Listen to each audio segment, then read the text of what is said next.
All right, today we're doing one of my all-time favorites, meatloaf. What's better than meat? Meat in loaf form. I'm going to use 2.5 pounds of ground chuck, which I think is the most flavorful. It's 80% lean to 20% fat, which is the ratio I suggest. Here's the real secret, though. You got to put some vegetables in your meatloaf to give it flavor and, more importantly, moisture. So all these ingredients will be on the site, but I got half an onion, half a bell pepper, 3 cloves of garlic, some carrots, some celery, and 4 mushroom caps. And what we're going to do is we're going to make a very fine dice out of those, almost a puree, with our food processor. So that's the bad news. I never make you use this thing, so don't get mad. But for this recipe, so important. So pull that out of your closet or out of your cupboard. I think it's on the cupboard on the left behind the Tupperware. All right, dust that thing off. And I want you to pulse the vegetables on and off. By the way, cut them up first. All right, if you put them in whole, they're too hard. So cut them up in small chunks. Do a couple batches at a time, and you want it just like that. Look at that. Pay attention to that. See?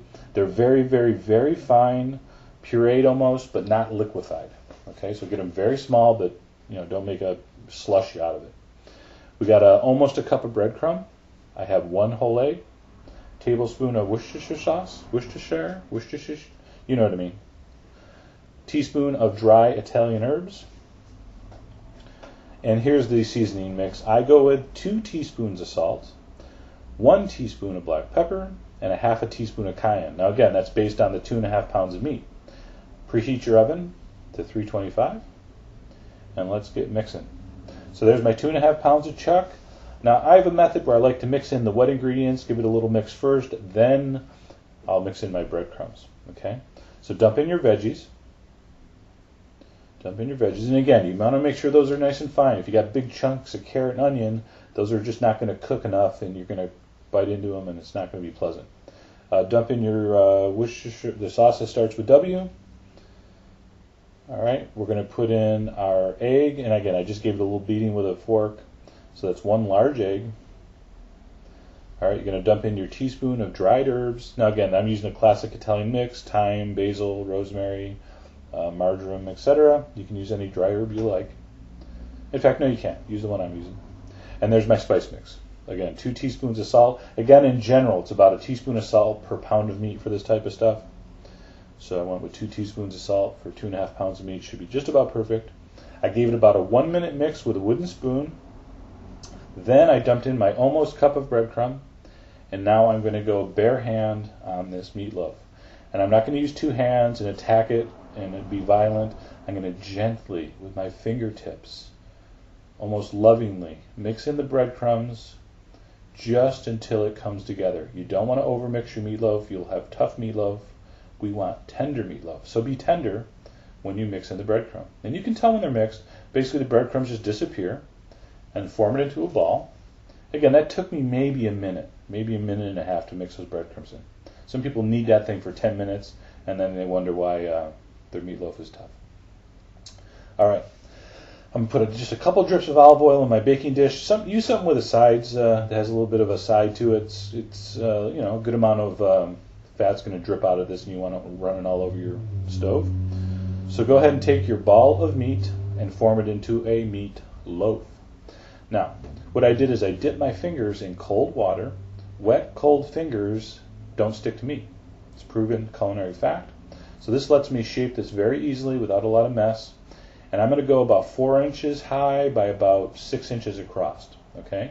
I think that's going to cook nice and evenly. And again, my cooking times I'm giving you are based on this shape.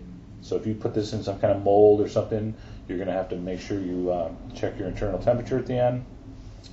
But I want it nice and smooth. I want it nice and even. Just not so much for looks, but so it cooks evenly. Now we're going to give it a pre-baking. 15 minutes at 325.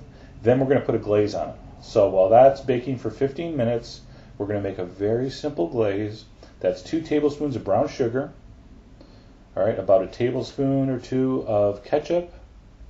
And of course, exact measurements don't really matter here. It's just a nice kind of sweet sour glaze for the top. This is a classic mustard, ketchup, brown sugar. All right, about a big spoon of mustard. I'll put the measurements on the site, like I say. By the way, if you're only watching these on YouTube, you're missing all the good stuff. Go to foodwishes.com for the story, for the ingredients. All right, I give it a shot of hot pepper sauce. I'm using an Asian sriracha sauce. You can use just regular Tabasco. And that's it. Just a real simple glaze to put on top of that meat. So after 15 minutes, I pulled it out of the oven. I dumped my glaze on top. All right, so I'm going to start with the top like I'm doing a cake. Don't go down the sides yet, because what will happen is this will all drip down and burn onto the bottom of the pan. So get it all on the top.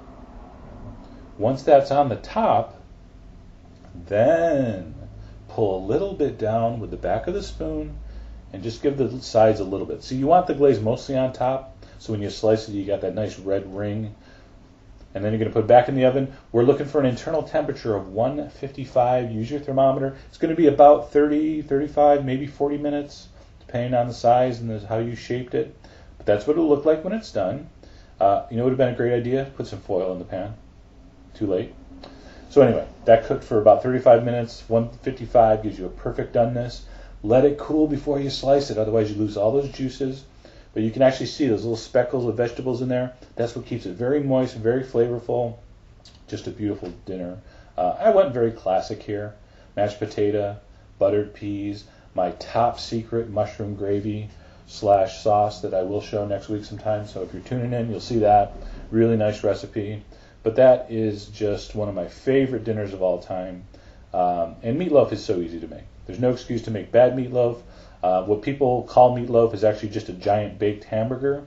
You got to get the veggies in there for the moisture and so forth. So I really hope you give this a try and enjoy.